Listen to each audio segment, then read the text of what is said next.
Hi friends, आप लोग कैसे हैं। आपका अपना चैनल साहिल एजुकेशन पॉइंट में आपका स्वागत है। आज हम लोग बात करते हैं क्लास 12 का हिंदी जो पद है सूरदास की। सबसे पहले उनका परिचय जान लें। कृष्ण के अनन्य भक्त महाकवि सूरदास हिंदी का सर्वश्रेष्ठ गीतकार माने जाते हैं। वे कोमल मधुर गीतों के रस सिद्ध गायक कवि के रूप में प्रसिद्ध हैं।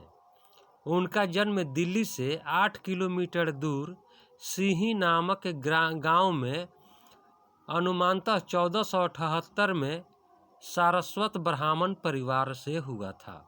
यानी उनका जन्म अनुमानतः 1478 ईस्वी में सारस्वत ब्राह्मण परिवार में हुआ था, जो कि दिल्ली से 8 किलोमीटर दूर सिही नामक एक गांव है। जब वे 6 वर्ष के उम्र में थे तो वे घर छोड़ करके निकल पड़े। एक दिन वहीं उनकी भेंट महाप्रभु वल्लभाचार्य से हुई।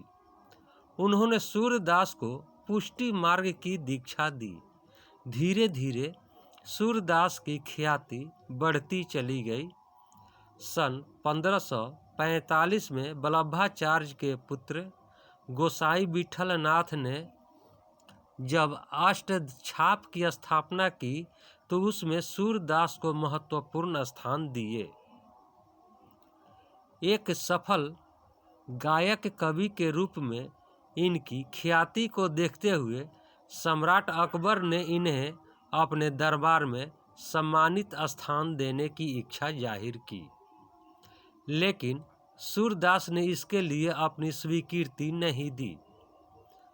सूरदास का निधन अनुमानतः 1583 ईस्वी में माना जाता है और उनकी रचनाएं हैं सूरसागर, सुरसरावली, साहित्य लहरी इत्यादि उनकी अनेक रचनाएं हैं।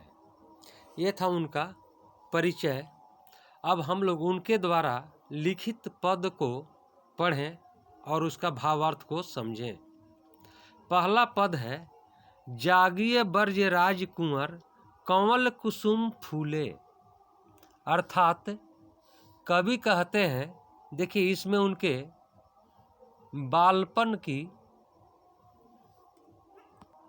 जब सूरदास बचपन में थे यानी बाल रूप में थे तो उनकी माँ दुलार भरे कोमल मधुर स्वर में सोए हुए बालक श्री कृष्ण को भोर होने की सूचना देते हुए कैसे जगा रही हैं। कहती हैं, जागिए ब्रजराज कुंवर कंवल कुसुम फूल खिले।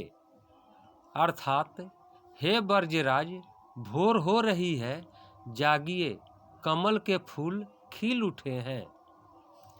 दूसरा उसका पंक्ति है, कुमुद वृंद संकुचित भय भृंग लता भूले।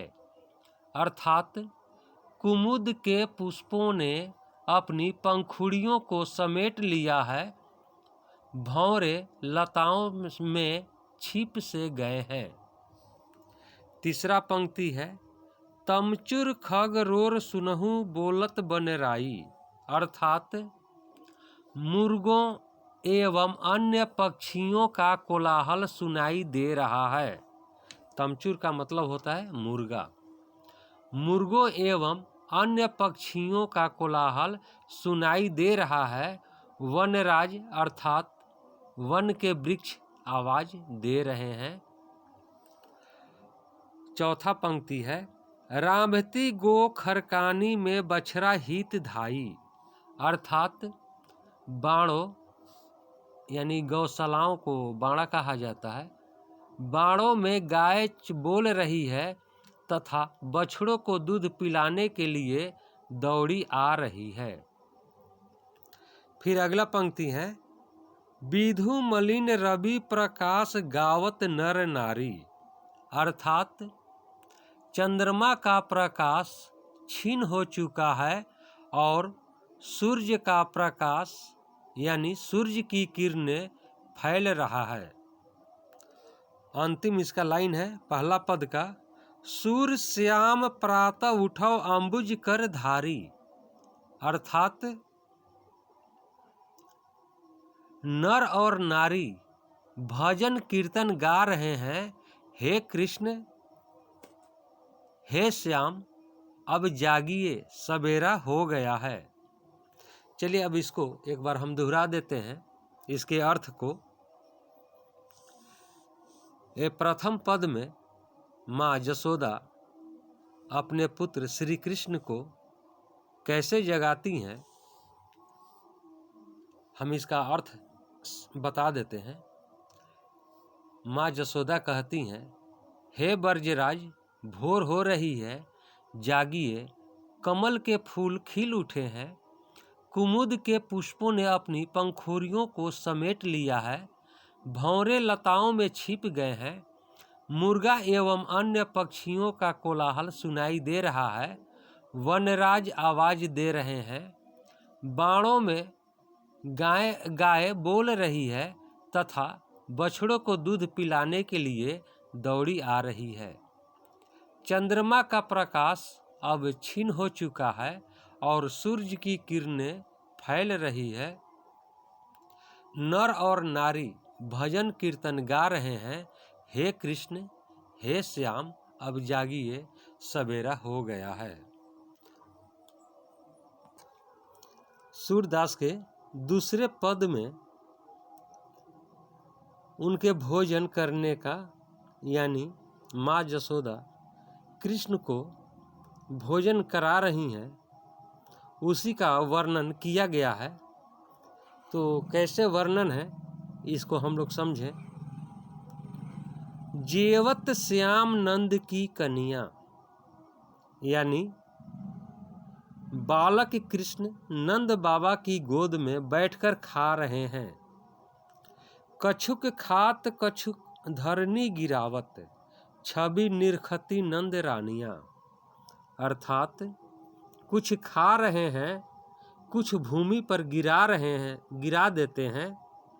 इस प्रकार उनके भोजन करने का ढंग से प्राप्त होने वाली शोभा को माँ जसोदा यानी नंद की पत्नी अत्यंत प्रबोधित भाव से देख रही है, यानी अत्यंत ही आनंदित होकर के देख रही हैं। बड़ी बड़ा बेसन बहु भांतिनी व्यंजन विविध अंगनिया, अर्थात बेसन से बनी बड़ी बड़ा विभिन्न प्रकार के अनेक व्यंजन को अपने हाथों द्वारा खाते हैं, कुछ छोड़ देते हैं। अगला लाइन है, अगला पंक्ति है, मिश्री दधी माखन मिश्रित करी मुख नावत छवि धनिया, अर्थात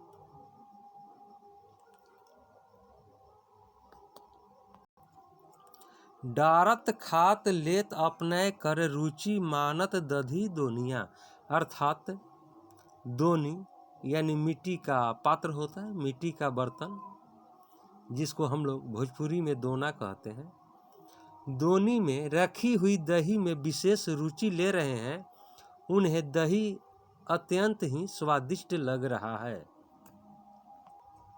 मिश्री दधी मक्खन मिश्रित करी मुख नावत छवि धनिया, अर्थात मिश्री मिलाया हुआ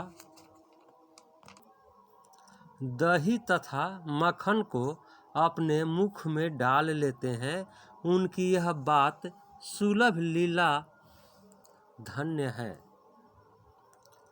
अगला पंक्ति है, अपुन खात नंद मुख नावत सो छवि कहत न बनिया, अर्थात वे स्वयं भी खा रहे हैं तथा नंद बाबा के मुंह में भी डाल रहे हैं। यह शोभा अवर्णनीय है, अर्थात इस शोभा का आनंद का वर्णन नहीं किया जा सकता।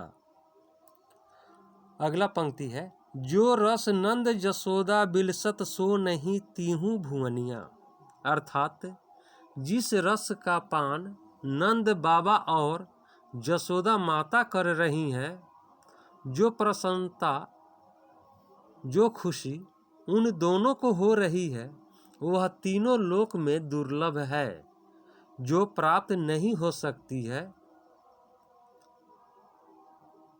नंद जी, अगला पंक्ति है, भोजन करी नंद आचमन लिन्हो मांगत सूर जुठनिया। अर्थात यानी इस पंक्ति में नंद जी भोजन करने के बाद कुल्ला करते हैं, हाथ धोते हैं, तो सूरदास जूठन मांगते हैं, यानी बना हुआ भोजन मांगते हैं, जूठन मांगते हैं। उस जूठन को प्राप्त करना वे अपना सौभाग्य मानते हैं। चलिए अब इस दोहा को, इस पद को एक बार फिर हम दोहरा देते हैं। शुरू करते हैं। बालक कृष्ण नंद बाबा की गोद में बैठकर खा रहे हैं, कुछ खा रहे हैं, कुछ भूमि पर गिरा देते हैं। इस प्रकार उनके भोजन करने का ढंग से प्राप्त होने वाली शोभा को माँ जसोदा अर्थात नंद जी की पत्नी यह शोभा देख करके अत्यंत ही खुश हो रही हैं, उनको अत्यंत ही प्रसन्नता हो रही है। बेसन से बनी बड़ी बड़ा विभिन्न प्रकार के अनेक भोजन को अपने हाथों द्वारा खाते हैं, कुछ छोड़ देते हैं। दोनी अर्थात मिट्टी का पात्र होता है, दोनी में रखी हुई दही में विशेष रुचि ले रहे हैं। उन्हें दही अत्यंत ही स्वादिष्ट लग रहा है। मिश्री मिलाया हुआ दही तथा मक्खन को अपने मुख में डाल लेते हैं। उनकी यह बाल सुलभ लीला धन्य है। वे स्वयं भी खा रहे हैं तथा नंद बाबा के मुंह में भी डाल रहे हैं। यह शोभा अवर्णनीय है, यानी इस शोभा का वर्णन, इस शोभा का आनंद का वर्णन नहीं किया जा सकता। जिस रस का पान नंद बाबा और जसोदा माता कर रही हैं, जो प्रसन्नता उन दोनों को हो रही है, वह तीनों लोक में दुर्लभ है, यानी यह प्रसन्नता तीनों लोक में प्राप्त नहीं हो सकती है। नंद जी भोजन करने के बाद कुल्ला करते हैं, हाथ धोते हैं, तो सूरदास जी जूठन मांगते हैं। उस जूठन को प्राप्त करना वे अपना सौभाग्य मानते हैं। दोस्तों, यह था सूरदास जी का पहला और दूसरा कविता का संपूर्ण व्याख्या यानी संपूर्ण अर्थ। दोस्तों, यह वीडियो आपको कैसा लगा? अगर आपको वीडियो अच्छा लगा होगा तो आप लाइक ज़रूर कीजिएगा, अपने दोस्तों में शेयर कीजिएगा। अब हम लोग अगले वीडियो में मिलेंगे, तब तक के लिए जय हिंद, जय भारत।